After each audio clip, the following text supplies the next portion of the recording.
This podcast contains descriptions of violence against children and adult language and is not suitable for all audiences. Listener discretion is advised.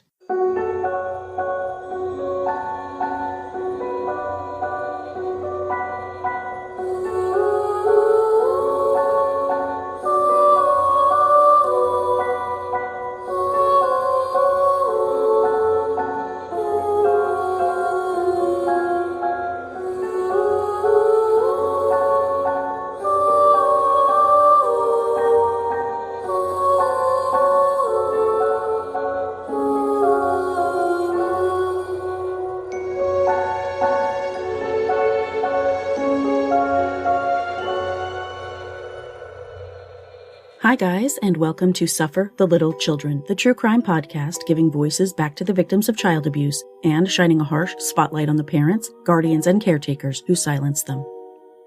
I'm your host, Lane, and this is episode 42, Arianna Stout. On March 14, 2019, first responders to 1536 West 300 South in Vernal, Utah, encountered a scene that would forever haunt them. 24-year-old Mckenley Yadon-Stout told them her 3-year-old stepdaughter, Ariana, had choked on something, but the injuries they witnessed on the unresponsive little red-haired girl told a very different story. 2 months after Ariana's death, Mckenley was arrested for her murder and confessed to police exactly how she planned and carried out the cold-blooded suffocation of her tiny stepdaughter, even demonstrating the act on a child-sized CPR dummy. My guest on this episode is Ariana's maternal grandmother, Christina, who told me all about Ariana's huge, loving heart and how her loss has affected everyone who knew her. This is the unfathomable story of Arianna Stout. My sources for this episode were KSL, Fox 13, Ashley Valley Funeral Home, the Uintah County Attorney's Office, Facebook, the Justice for Ariana Facebook group, the Deseret News, Hullinger Mortuary, and Christina Cook. Before I jump into today's story, please give a listen to this promo for a true crime podcast that will take you off the beaten path, the Hush Hush Society Conspiracy Hour. Greetings, I'm Declassified Dave. I'm Mystery Mike. I'm Slick Frank Sanders. Join us on the Hush Hush Society Conspiracy Hour Mondays, where we look into the dark secrets of the conspiratorial world. We'll explore the likes of government cover-ups, the existence of otherworldly beings, unexplained phenomena, and cryptids. We tackle these topics with an open mind, a sense of humor, and dapper drippage. Find us on Facebook, Twitter, and Instagram, and listen on all podcast platforms. Most of the stories I cover involve crimes that occur when parents or caretakers lose their tempers and lash out at their children, or when a child is abused and neglected for months or years before succumbing to the physical effects of maltreatment. A single act of cold-blooded, premeditated murder isn't something I encounter very often in these cases. It takes a particularly cold-hearted individual to plan and carry out the murder of a small child.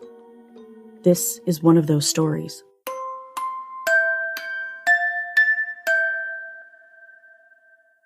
On May 19, 2015, Jessica Ortega-Shern and Arianna Stout of Vernal, Utah, welcomed a newborn daughter they named Arianna Rose Stout. Jessica had a 1-year-old daughter when she and her soulmate Aaron began dating in 2013, so Ariana's birth made a big sister out of 3-year-old Naomi, who was on the autism spectrum. Although Naomi's father was Jessica's estranged husband, DJ Shern, Aaron treated her like his own daughter and adored both her and Ariana. Just a quick note, I'm using Naomi's name with the permission of her legal guardian. On June 25, 2017, the unthinkable happened when Jessica suffered an unexpected stroke and was taken via life flight to a hospital in Salt Lake City, where her family was told that she could not survive her injuries. Jessica Jo Marie Ortega-Shern, who was born on November 5, 1990, to George and Christina Ortega, gained her wings on June 27, 2017, at the age of 26. Jessica's mother, Christina, made the agonizing decision to donate her daughter's organs, which was what Jessica had wanted.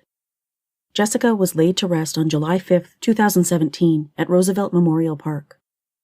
According to her obituary, Jessica was a very independent woman who wouldn't let anyone do anything for her and would try the impossible just because she had to see the outcome for herself. She was very smart, had miraculous strength, and fought valiantly for her life. Her greatest joys were her daughters, and she didn't let anything come before them. The family was able to meet the recipient of Jessica's heart, a woman named Ashley, with whom they remained friends. Christina told news station KSL that Ariana was so happy when she got to listen to her mama's heartbeat in somebody else's chest, and she was like, "That's my mommy." When Jessica died, Naomi was 5 years old and Ariana was 2. Christina and her husband, Troy Cook, took Naomi into their home to be raised alongside the younger 2 of Jessica's 3 siblings. The youngest shared a birthday, separated by 10 years to the day, with Ariana. Ariana, of course, stayed with her father, Aaron, who soon began dating a young woman named Mckenley Yadon-Stout. Within a short time, Mckenley became pregnant, and by the end of 2017, the couple was engaged to be married. Things seemed idyllic for a while. Mckenley seemed to have accepted Ariana as her own, caring for her, posting photos of her on social media, and taking her to doctor's appointments and fun events when Aaron had to work. Mckenley even referred to Ariana on Facebook as her daughter. After Mckenley gave birth to a son in early 2018, the little family seemed very happy. No one saw any signs whatsoever that Ariana was being mistreated in the least by the woman who officially became her stepmother when Aaron and Mckenley wed on December 2, 2018. Christina and Troy had visitation with Ariana every other weekend, so Ariana and Naomi maintained a close relationship. Christina told KSL last year, "She did everything for her older sister. She made sure Naomi was taken care of. She made sure she washed her sister's hair all the time in the tub, and she was just taking care of her big sister." Ariana was, in fact, the kind of child who instinctively took care of other people. She was a tiny girl with a head full of beautiful, bright red hair just like her daddy, and she was seemingly born with a maternal instinct. Unfortunately, Ariana's stepmother apparently wasn't.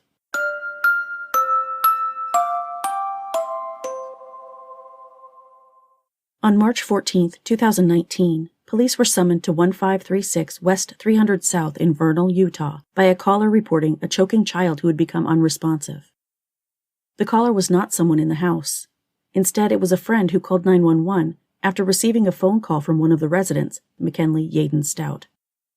That's correct. Mckenley didn't call 911 herself. She called a friend to tell her what was going on, and the friend took it upon herself to make the emergency call. After Mckenley hung up with her friend, she next called Ariana's grandma, Christina. At no point during this apparent emergency did Mckenley dial 911 herself. According to the officer who responded to the call, the unresponsive child in question was 3-year-old Ariana, who, it appeared, had been down for a period of time, according to a probable cause affidavit in the case. Ariana was unresponsive, not breathing, and cold to the touch, and the officer noted dark purple and black bruising in front, on top, inside, and around her left ear. The affidavit continued, "It was immediately apparent that these injuries were not consistent with the details initially provided for medical response." Ariana was rushed to Ashley Regional Medical Center in Vernal. Her father, Aaron, met the ambulance at the hospital, and Grandma Christina was not far behind. Despite the best efforts of doctors and medical staff, it was too late, and about an hour after she arrived, Ariana Rose Stout was pronounced dead just 2 months before her 4th birthday. The only 2 people home at the time of the incident were Mckenley and her infant son. In fact, Mckenley didn't even accompany her stepdaughter to the hospital. Instead, she stayed home with the baby. After losing Jessica not even 2 years before, Ariana's loss devastated the Cook and Stout families, who said goodbye to their little red-headed princess at her funeral at the Phillips-Ashley Valley Funeral Home. Ariana was laid to rest in Mazer Fairview Cemetery. Christina told KSL that Naomi knew Ariana was gone, but she didn't understand why her little sister could no longer play with her. Christina said, "When I do take her to her sister's grave, she knows that's my sister, and then she'll just lay there and kind of pat her grave and say, 'I miss you, sis. I miss you, sis.' She does the same thing with her mama." For 2 months, the investigation into Ariana's death continued behind the scenes, but until the autopsy results were returned, Aaron continued to defend his wife's innocence, believing her account of the story, probably because believing the alternative was like staring into an unfathomable abyss. He received some criticism online for defending Mckenley, but until the autopsy came back, he had no reason not to believe her. They shared a home, a son, and their lives. Not only that, but by all accounts, Aaron had no reason to believe Mckenley was mistreating Ariana. Then, in May of 2019, police received the medical examiner's autopsy report, and the results made them very interested in speaking with Mckenley Yadon-Stout again. Ariana had not choked, and her death was not an accident. The report deemed Ariana's death a homicide, caused by asphyxia due to smothering. On May 23rd, just 4 days after Ariana should have celebrated her 4th birthday, police brought Mckenley in for a little chat, during which the police report states she readily admitted to smothering Ariana using a blanket on Ariana's bed. Mckenley, police said, told them she had been planning and thinking about doing this act for 2 or 3 days prior to March 14th. In case that all wasn't sickening and horrifying enough, Mckenley then acted out the murder of her stepdaughter for police using a child-sized CPR dummy, describing in detail her body movements and struggle during this event as she maintained consistent force over Ariana's airway. She told investigators she maintained the force for 4 to 5 minutes and ceased only when she was certain Ariana had stopped struggling. The report continued, Mckenley advised she waited 10 to 15 minutes after the child's death to contact a friend who she provided an inaccurate account of events, thus resulting in the initial 911 call. After her confession, Mckenley was taken into custody and transported to Uintah County Jail, where she was held without bail on charges of aggravated murder, a first-degree felony, and child abuse, a second-degree felony. On Sunday, May 26th, Chief of Vernal City Police, Keith Campbell, gave a press conference about the arrest. On March 14th, local law enforcement responded to a call of an unresponsive 3-year-old child. Law enforcement and medical personnel responded to the residence. Medical treatment was transferred to Ashley Regional Medical Center emergency room, where efforts to revive the child were unsuccessful and the child passed away. That began an investigation by the Vernal Police Department. On the 23rd, last Thursday, we received the final pieces of information that we needed for the case. Shortly thereafter, investigators made contact with the suspect, Mckenley Yadon, also known as Mckenley Stout. At the conclusion of some interviews, Mckenley Stout was booked into the Uintah County Jail for aggravated murder and second-degree felony child abuse. Cause of death was determined to be asphyxiation due to smothering, and the manner of death was deemed murder. Mckenley is currently in the Uintah County Jail with no bail.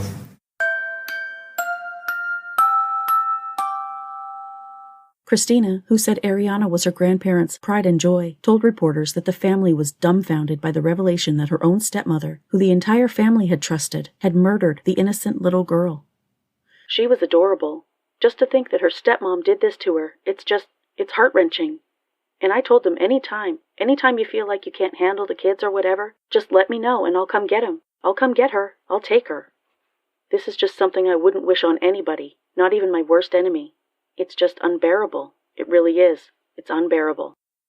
Christina said she didn't see any signs that her granddaughter was being abused, and that she hoped Mckenley's arrest would bring justice for Ariana. I think there's comfort there, knowing we're going to get justice for her. We know Ariana is still with us. After Mckenley was arrested, Aaron was dealt another blow when a paternity test revealed that the baby boy he'd raised as his own for the past year was not, in fact, his biological son. Mckenley had evidently cheated on him, resulting in a pregnancy with the baby that she glibly passed off as Aaron's. The apparent lack of a conscience on this woman is astounding.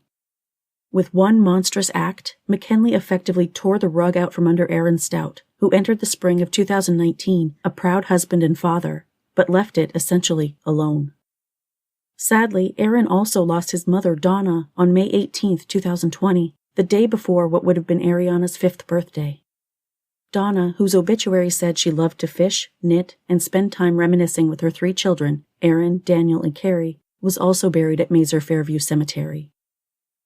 Ariana's case slogged through the courts throughout 2019 and into 2020, when, in January, Mckenley was found competent to stand trial. Subsequent court hearings were delayed due to the coronavirus pandemic, of course, but at a scheduling conference held on August 13, 2020, Mckenley Yadon accepted a plea agreement, pleading guilty to her charge of aggravated murder and thereby sparing herself the death penalty. In exchange for her guilty plea, the child abuse charge was also dropped. After the hearing, Christina posted a Facebook Live video in which she expressed relief. She pled guilty, A weight has been lifted off of our shoulders. We're grateful that she has finally admitted to what she has done. So just please keep us in prayers as we still go through this difficult time. We're very grateful for all the prayers. Believe me, we have felt the prayers come in on our behalf, and we're so very grateful. Ariana's father, Aaron, also posted an emotional live video following his ex-wife's guilty plea. I just heard that my daughter, my baby girl, finally got justice for her. About damn time. That's all I've ever wanted, is my daughter to have justice. I want to say thanks to the police department, investigators, court officials, attorneys that actually played it through and did their job. This past year has been a living nightmare for me. There's not a day that goes by I don't miss my daughter. I just want everybody to know that. It has literally changed me as a person. I have consumed hate for one person and one person only. And that is that woman that I was married to. There is no excuse for what happened to my daughter. I want her to sit there and think about exactly what she did wrong. I don't know if I'm ever going to be able to cope with this, but I've been hanging on by a thread. Not a lot of people can break me, but when it comes to my children, I will always give them the world. It's just a bad thing all the way around that the one person I trusted turned out to be the one person that you can't trust. Rest in peace, baby girl. I love you with all my heart. Daddy loves you.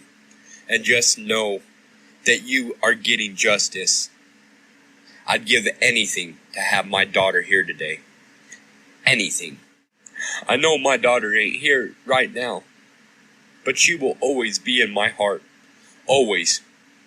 And nobody, doesn't matter who you are, can ever take that away from me.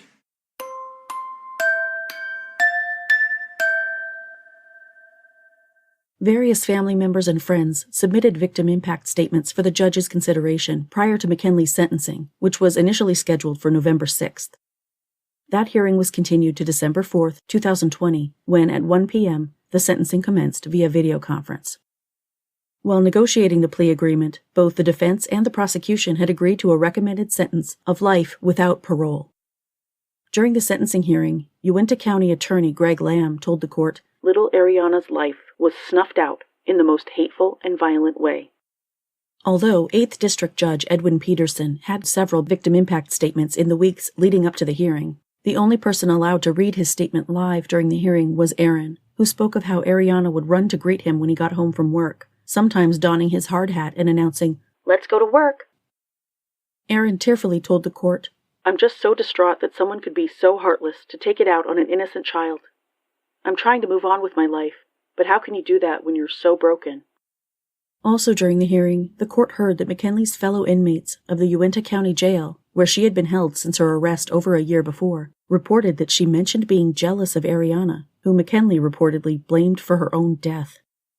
In fact, I saw one woman comment on a much earlier Facebook post, "I was in a holding cell with her and had no idea who she was or what she did. She acted like nothing was wrong other than the fact that she got arrested. When I asked her what she did, she said she just had pending charges. She even joked around and whatnot. She had no remorse, no regret, nothing. It was sick and twisted." Mckenley herself declined to speak at her sentencing hearing. When Judge Peterson handed down Mckenley's sentence, he said that what she did was one of the most reprehensible and despicable crimes known to mankind. He also said, though, "I think we're dealing with a condition of sickness here, in the way somebody would think like that." Judge Peterson then sentenced Mckenley to a term of 25 years to life in prison, with the possibility of parole, saying the decision could be made in 25 years whether she still poses a risk to society, and especially to children. If she is deemed safe to release, Mckenley could be paroled as early as the age of 50. After the hearing, Mckenley's attorney, Rudy Bautista, told the Deseret News that his client suffers from several mental illnesses and developmental delays, adding that she was basically abandoned as a child by her biological parents and subsequently suffered years of physical, sexual, and emotional abuse. He told the newspaper that the judge's decision to allow the possibility of parole was compassionate and demonstrated recognition that medical professionals could someday help Mckenley and others like her. That's all well and good, and our court system absolutely does need more officials compassionate to and knowledgeable about mental illness, but I'd be very curious to hear what particular diagnoses Mckenley has received and how those could possibly mitigate the cold-blooded, premeditated murder of a 3-year-old who trusted her. After the sentencing hearing, Christina posted another short but emotional video on the Justice for Ariana Facebook group. Today we had the sentencing for Mckenley, and on my granddaughter's case. It was a little emotional to hear, especially of how she did it and the reason why she did it. So we finally got those answers as to how and why.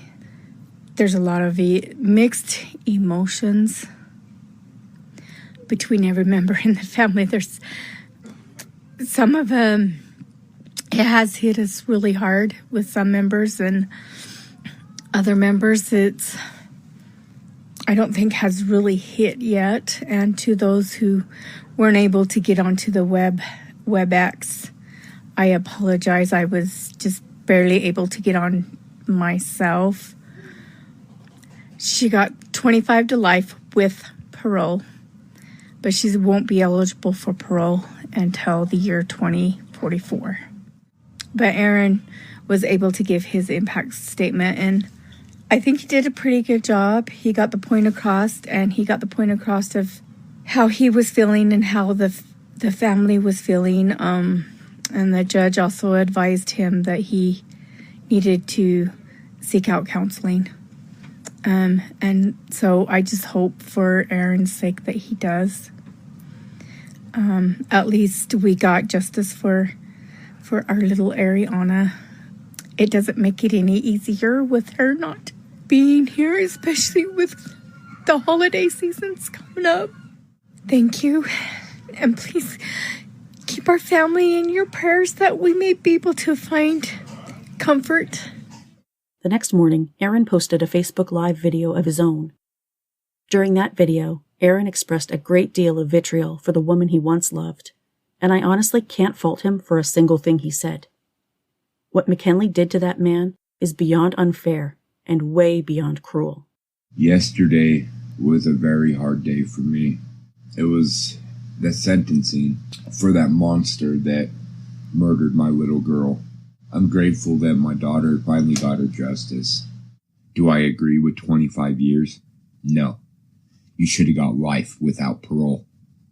Not only did you ruin my life, you took away something that I cherished, and that was my daughter. You never deserved to be a mom. I gave you that opportunity to be a mom. I gave you a life. I trusted you with my kids. You broke me. My kids have always came first. It sounds like you was a little jealous because I love my kids more than I loved you. Damn fucking straight. Because that's what a father does. Not only did you ruin my life, let's take a minute to talk about your son. Your son has to grow up without a mom. When he's old enough and he finds out what his mom did, that she literally took his own sister's life because she was jealous over a 3-year-old. That's the most pathetic thing I've ever heard. I hope you don't see light of day anymore.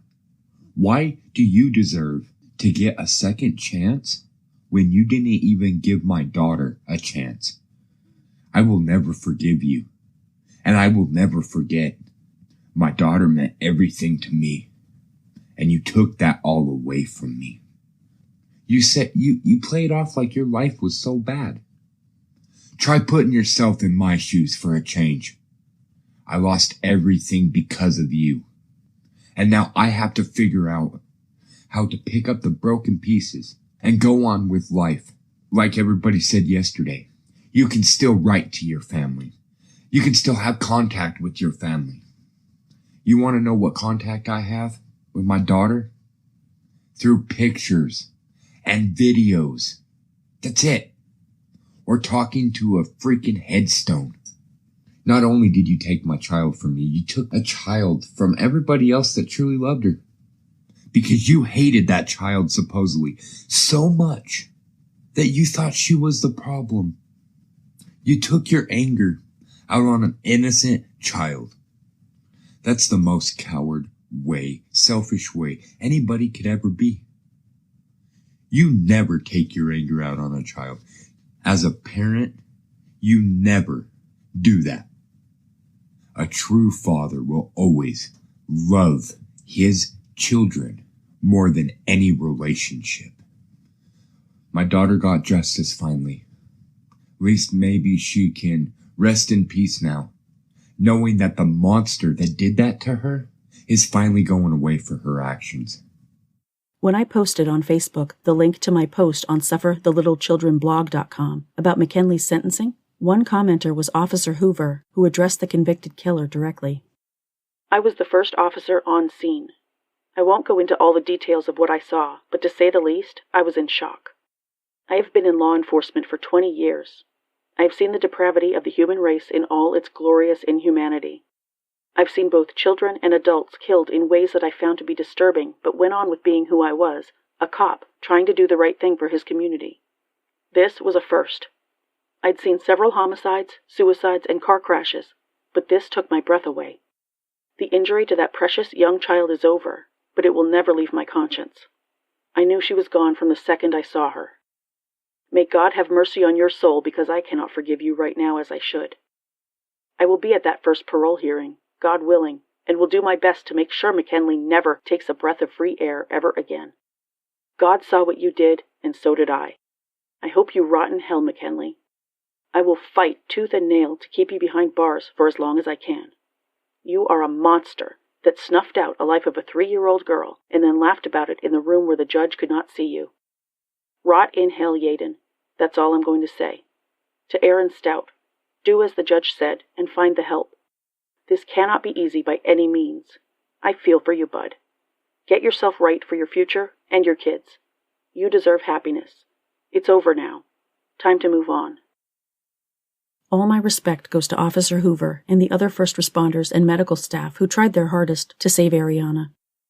I can't imagine how that sight must haunt them. My heart goes out to the Stout and Cook families and to everyone who loves Ariana. It's a small comfort to know that, at the very least, she's been reunited with her loving mommy, Jessica, and now her grandma, Donna. I had the honor of speaking with Jessica's mother, Ariana's grandmother, Christina, last week about her precious red-headed granddaughter. Hearing what Christina had to say about Ariana was heartbreaking, but this is one of the most important parts of what I do. Help keep these kids' memories alive. It's the very least we can do for them. With that said, here's my conversation with Christina Cook, Ariana's grandma.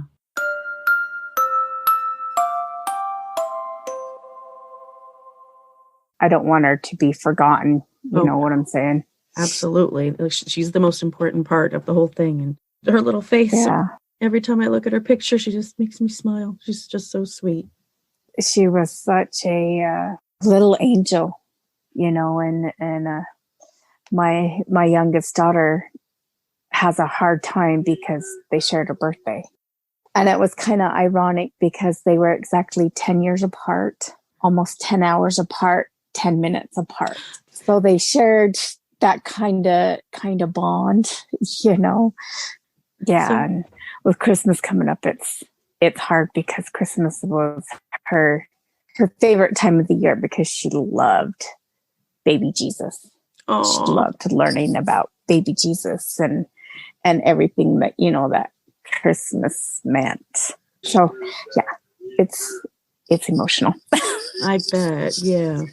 I'm sure everything is pretty emotional right now, especially with the sentencing just happening, and it must be a very emotional time for all of you.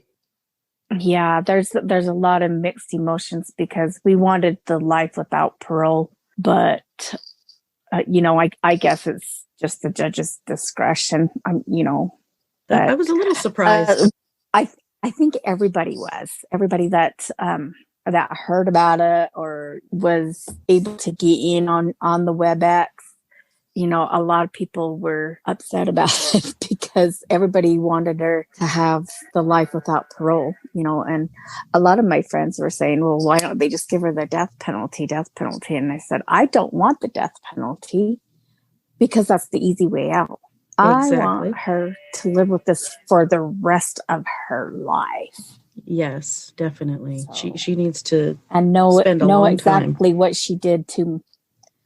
Right. Yeah. So I want her to think about what she did, you know, the joy that she took away from us, you know, the heartache that she's caused, really. I mean, because this sweet little girl just did nothing to no one but love them. Yeah, it looks like she just lit up everyone's lives.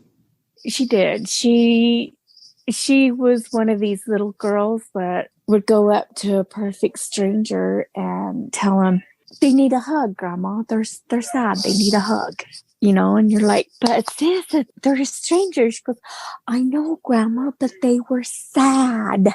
Oh, that's so sweet. You know, oh my and gosh. so, and that was just my little Ari. That was just my little. She thought of others before she, you know, would think about herself. I mean, yes, she was only a little 3-year-old, but she had the biggest heart. And she was the protector of her autistic older sister. Yeah. She made sure her sister was loved and that Sissy was taken care of and Sissy needed the things that Sissy needed. That's what's been hard. And Naomi feels so lost without her sister. There's just some days where she'll come and sit on my lap and she'll just say, I need some love and I'm sad today. And how old is she? She's 8 now. Wow. Oh. Yeah, she's 8 now. So she's had a little rough, hard life. I mean, you know, 19 months earlier, prior to Ariana's death, we lost their mama. Right. And that's just so sad. And she my oldest daughter. She was 26? Yes. She was 26. I'm so she would sorry. Have been 30 this year. Oh my gosh, what an awful thing. So the last 3.5, almost 4 years have been a living nightmare for our family. I mean, the good thing that came out of Jessica's death was we were able to donate her organs, and we had the opportunity to meet the heart recipient. And Ariana was just so ecstatic when she met Ashley, the heart recipient. And Ashley let us listen to her heart. And the first words that came out of Ari's mouth was, my mommy's in there. Oh, that's amazing. What a blessing, though, to be able to meet her like that. Yeah. That was the way my daughter was. So Ari got a lot of traits from her mama, because my daughter, she had her moments, but my daughter was one of these that if she saw you on the street and she had $20 in her pocket and that was her last $20, she would make sure that person got it. That was just my daughter. She sounds like a very special person too, so it makes sense she would have a very special little girl. I just wish my daughter and I had a closer relationship than what we did, but we didn't, you know. We just cherished the 2 girls, you know, that she had. I mean, they were all that was left of her. And now I only got the one, you know, and it's been hard. Sure. Yeah. It's been hard, especially when Naomi is the spitting image of her mama. Is she? Oh. She is. She's the spitting image of her mama. And she's got the same temper as her mama. But, you know, her and Ariana just got along so well, and like I said, Ari was her protector. She just had a big heart. She just lit up the room every time she was in there. The thing I miss most about her is our little beauty sessions. You know, when I'd get her, it'd take me for 15-20 minutes after our beauty sessions to try and get the pretties out of my hair, but but that was one of her favorite things to do, was our little beauty sessions. And she'd say, Grandma, come here. Grandma, come here. And so I'd like, what? And she'd go, sit down. And so I'd sit down and she'd just start brushing my hair. And next thing I knew, she was putting pretties in. Oh, That's the main thing I miss about her the most. oh, that's so Is sweet. the pretty sessions. So. What else did she like? What other things did she do, or did she have favorite TV shows and foods and things like that? Her favorite TV show was Paw Patrol. She loved Paw Patrol. Her favorite food was spaghetti. She couldn't get enough spaghetti. Even though she wore half of it, it was her favorite. Maybe that was why. Spaghetti. Yeah. And she was Papa. She loved her Papa, my husband. Whenever we would pick her up, and he was working, she's like, where's my Papa? And I tell her, he's at work. And she's like, well, let's go get him. I'm like, he'll be home. She goes, but we gotta go get my Papa. Oh, she sounds like a girl who knew what she wanted. Yes, she was. For a 3-year-old little girl, she was very intelligent. You would never have thought she was a 3-year-old. You would have thought she was older. She was very, very well spoken. She was our little angel, our little redheaded angel. I guess that's what's hard is that's all I have now to look at are the pictures, and when the videos we have. Those are the only things we have of her now. I miss her little hugs. Oh, I bet. And her little pitter-patter feet coming down the hallway and waking me up in the morning and saying, Grandma, I'm horny. Because she couldn't get the hungry down. So she would say, Grandma, I'm horny. That's so cute. So like, oh my gosh. No, Ari, you're hungry, not horny. You're hungry. So that was our favorite little saying, and wow. That's what everybody was saying. We miss her little horny. I'm horny. So to other people, it'd be like, what are you saying? What? But if you knew her and the way she talked, her horny was she was hungry. That's so cute. She was just a sweet little girl. It's hard to explain, what her personality was like, other than she was, for a 3-year-old, she thought of others other than, herself. Yeah. And even her baby dolls. She had her favorite baby dolls, and you just sit there and watch her, and she's like, oh, don't cry. Mommy's here. Mommy's got you. Mommy will keep you safe. She just had that maternal instinct from such a young age. She did. And I think it was like from the minute that she was born and she sensed her sister around. I mean, it was just like when I took Naomi over to meet her sister for the very first time, and it was like she just automatically smiled at her older sister.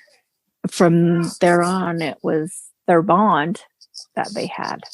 Is Naomi with you now? Does she stay with you guys? Yes, we have full guardianship of her now. Oh, that's good. So we got full guardianship of her January 7th, in fact, which is Troy and my anniversary. We got full guardianship. What a special day. A very special day. Wow. You've got her, and you've got another daughter, you said, who's older, 10 years. Yes. So you've definitely got your hands full. I do. And then my youngest boy, he just turned 18, and he was diagnosed a year and a half ago with what they call limb-girdle muscular dystrophy. So Ariana was, the days that she saw Uncle having a hard time walking, sit down, I'll do it. I'll get up for you, She just took care of everybody.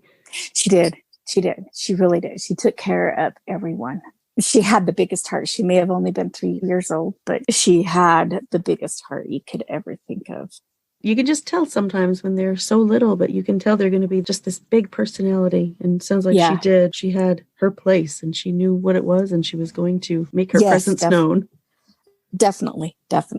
So we're just miss her. We just miss her.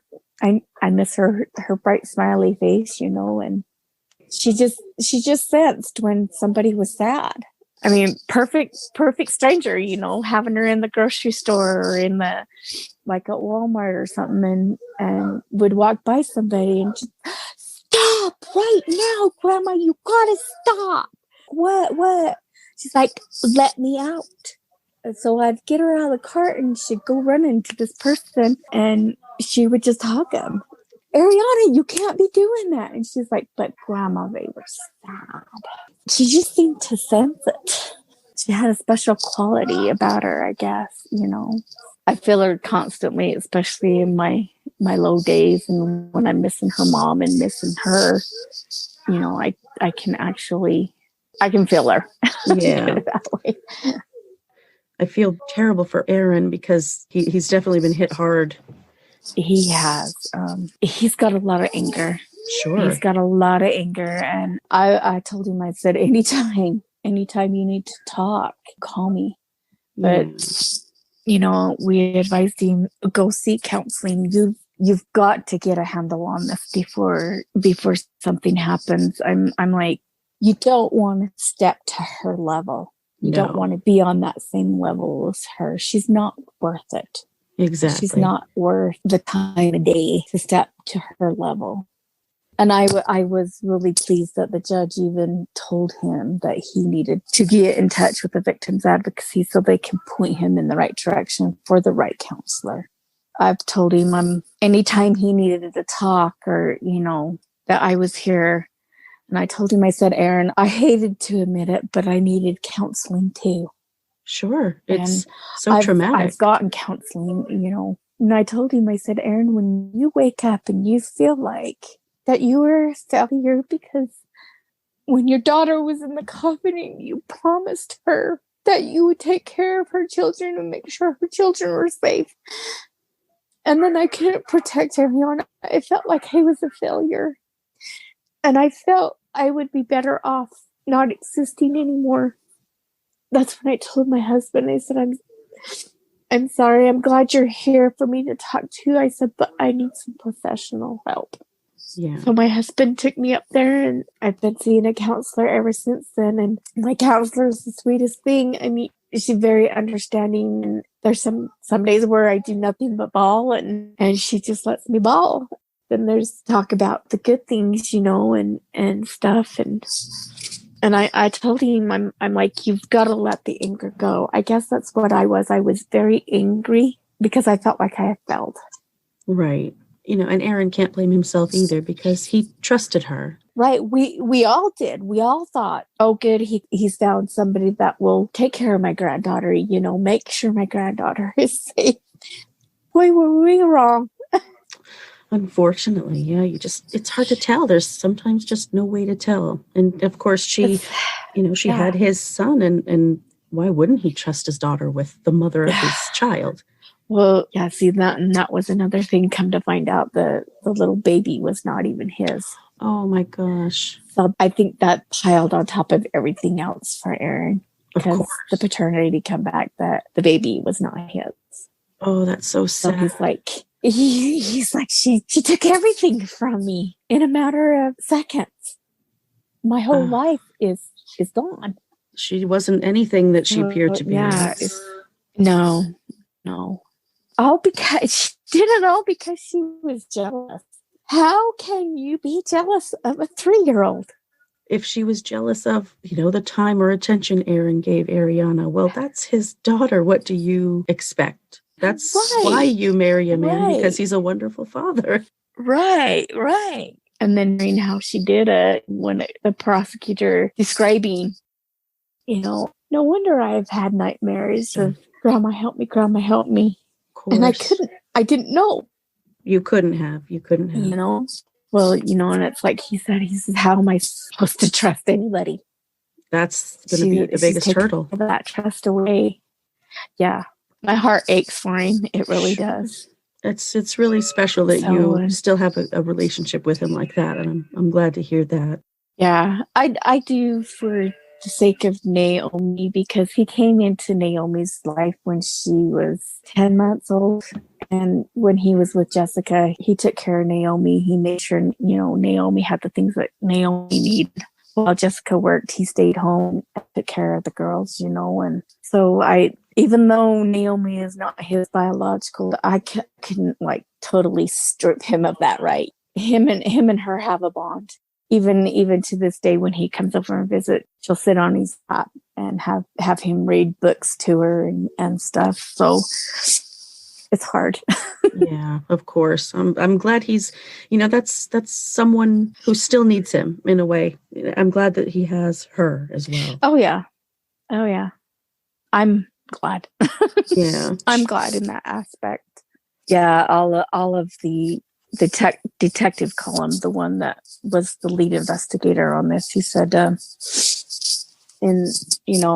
they haven't had anything like this happen in over 30 years. And so this has really affected everyone. Even the doctors and the nurses, they have said that she affected them in a way they didn't think anyone would. And they tried to bring her back. I thought something was off because Mckenley never calls me. She never called me. It was always a text, what time are you coming to get the kids? Or Ariana's got a runny nose. She'll have cold medicine that she needs to take, stuff like that. She always texts me. She never called me. But that day, she happened to call me. And the only words that should come out is, Ariana's unresponsive. I think she choked on something that she ate when I laid her down for a nap. I'm like, what do you mean she's unresponsive? She goes, she's unresponsive. I said, call 911. Well, my friend did, and she's at the hospital. I said, well, call Aaron. Where's Aaron? Well, he's up at the hospital with her. I'm like, and where are you? And she goes, oh, I'm home with the baby. Now, Vernal is like a 45-minute drive. I made it to Vernal in like 20 minutes. When I got into the hospital, I said, I need information. My granddaughter was brought in unresponsive. I need some information. And the receptionist, she just looked at me with like, oh, how do we let her know? So they're like, take a seat and we'll have somebody come out and talk to you. So I sat there for like 15, 20 minutes. And then finally a victim's advocate for the hospital came out and announced who's the family of Arianna Stout. And I'm like, the grandma. I knew something was up when she walked over and sat next to me. She said they worked on her for almost 15 minutes, but they just couldn't bring her back. And I lost it. And I'm like, no, this can't be happening. I said, I lost her mama not too long ago. I said, this just can't be happening. And they're like, what do you mean lost your mom? And so I told her, I said, my daughter passed away from strokes. And then when I asked the doctors if I could go back there and say goodbye to my granddaughter, they got a hold of the detective, and the detective told me I couldn't because she was considered a crime scene. So I couldn't even kiss her. I guess the one small comfort is that they were able to get the evidence they needed to put that woman where she belongs. Yes, and I told Aaron, I mean, because he was in denial at the time, and he's like, she couldn't do it. Because I had told him, I said, if Mckenley was the very last one to have anything to do with my granddaughter, and if I find out she had anything to do with this, so help me, she will want to be behind bars. And I just knew in the pit of my stomach that she had something to do with it. I just knew. I knew who did it. She did tell the police that she did it, right? It was yeah. She even described how she did it. And they said the more that she was kicking and trying to get her hand off of her face, the more pressure that she applied to the face. I'm like, how can anybody do that? I admit, when I was single raising 4 kids, yes, I admit there were times where I lost my cool and I took it out on my kids, but I didn't take my kids' life. I mean, when you got to that point and you're like, oh, that's when I'd go lock myself in the bedroom. And I would just sit there and scream and cry. And then when I felt better, I would go out and give each one of my kids a hug. And there were times when I knew I was getting to that point, and thank goodness I had a really good relationship with my parents, because I would call my mom. I mean, there was countless of times where I'd call my mom and I'm like, Mom, can you take the kids for me? My mom would show up and, how long do you need me to take him? And I'm like, oh, just a couple of hours, just so I can pull myself together. And that's one thing I told everybody, I said it was my weekend anyway. It was my weekend, my visitation weekend anyway. Why did she not just call me and say, come get her? I know it's not the weekend yet, but come get her. She had so many outs. So many outlets, so many people that would take Ariana so she could recoup. I guess that's the hardest part to comprehend, is she thought about it for 2 to 3 days. That's premeditated murder. If I ever saw one, is you thought about it. Mm-hmm. I'm just grateful for the gospel, and we'll see each other again. So very grateful for the Church of Jesus Christ of Latter-day Saints, because with our beliefs, we'll see each other and be an eternal family, so. And it must help so much to have those beliefs, to have the faith that she's with her mom. It does. And I guess is what kind of has given me comfort, is knowing my daughter, and my daughter knowing that her daughter was going through such a traumatic experience. I believe my daughter was with her when she passed. I believe my daughter accepted her, wrapped her arms around her, and took her with her. So that's the comfort. That was comfort there. Ariana just touched so many people's lives. Even when she would go to church with us on Sundays, and all the little old ladies that sit on the very back row, in church, she would, whisper in my ear, Grandma, I gotta go potty. So I'd get up and go take her potty, and she would have to give each one of the little ladies a hug before she had to go potty. So when all of her old lady friends, it destroyed their heart. Even to this day, they're like, oh, we miss our little redhead and her hugs. She sounds like just such a special person, for such a tiny person, but so special. Oh, like I said, for a tiny person, she sure had a big heart. Yeah. She had a big heart. She was a very, very, very spiritual person, and holidays are hard, Christmas last year was extremely, extremely hard, because she wasn't there. And I had my entire family, all my kids and my grandbabies. And the only 2 people that were missing was Jessica and Ariana. So that was extremely hard. It's something you don't even wish on your worst enemy. Doesn't matter, how bad you hate them, how, hate the person or whatever. It's just something you don't wish on anyone. It's too tough. It's too hard. I give you so much credit. You've been just so strong, and keeping her memory alive. It's so important, and you have not faltered in that. Oh, it's been hard. I bet. It's been very, very hard, and everybody would come up to me, oh, you're so strong. I don't know how you're, we admire you. You're strong. And I'm like, that's just it. I'm not strong. Everybody's like, well, how are you keeping it together? And I'm like, I have got to keep it together, because I've got a little 8-year-old, autistic 8-year-old that depends on me. I have 2 other kids that are still in my household that I have to take care of. I have a disabled son that I have to take care of, even though he's 18. He has a hard time getting around. It's been a challenge. And I'm just so grateful that my husband came into my life when he did, because I don't think I could have gotten through the last 3 years without him. He's been a wonder. In fact, he's the one that brought me back into the church.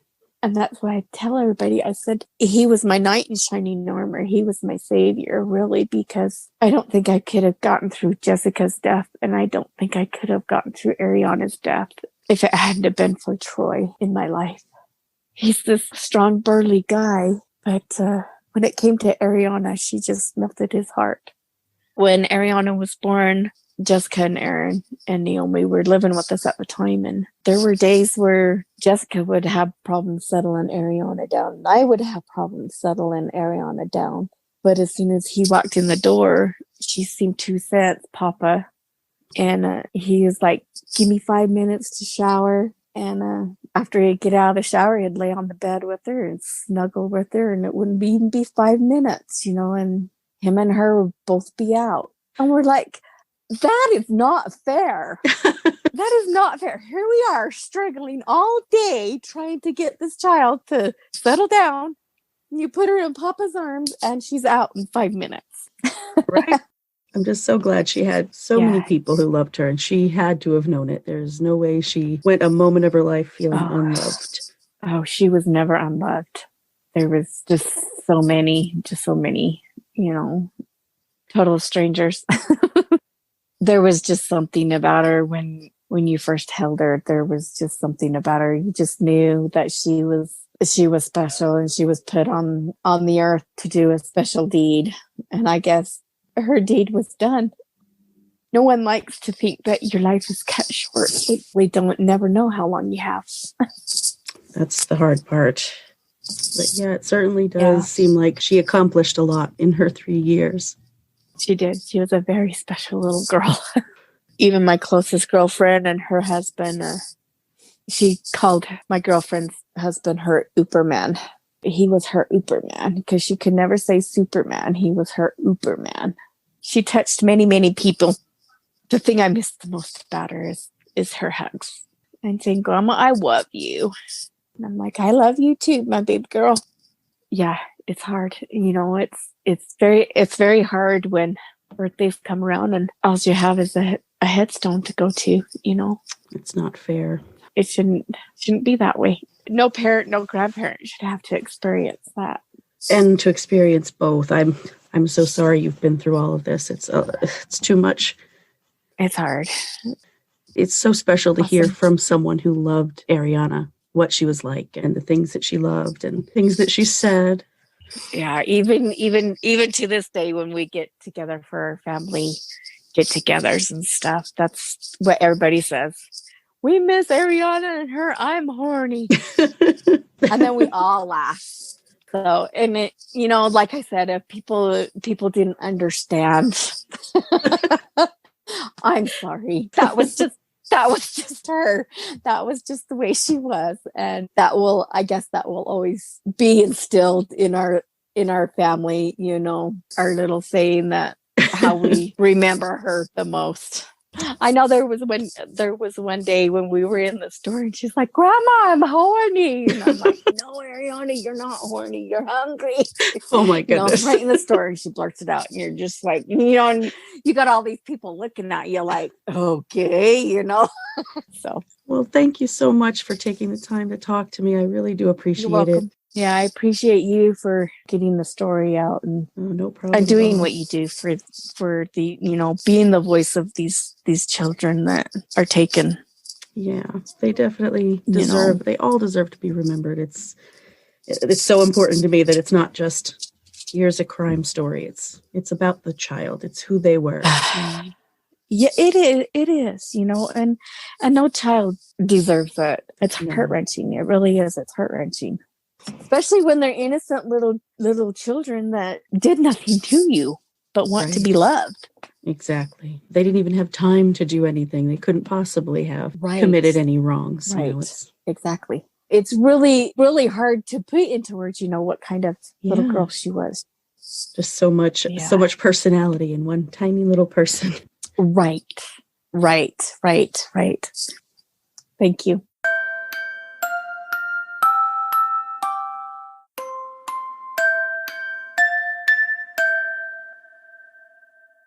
Huge thank you to Christina for taking the time to tell us about her beautiful granddaughter. I can't express enough how grateful I am to have this platform to allow family members to tell their stories. According to Ariana's obituary, during her short time here on Earth, she touched many lives and was loved by all who met her.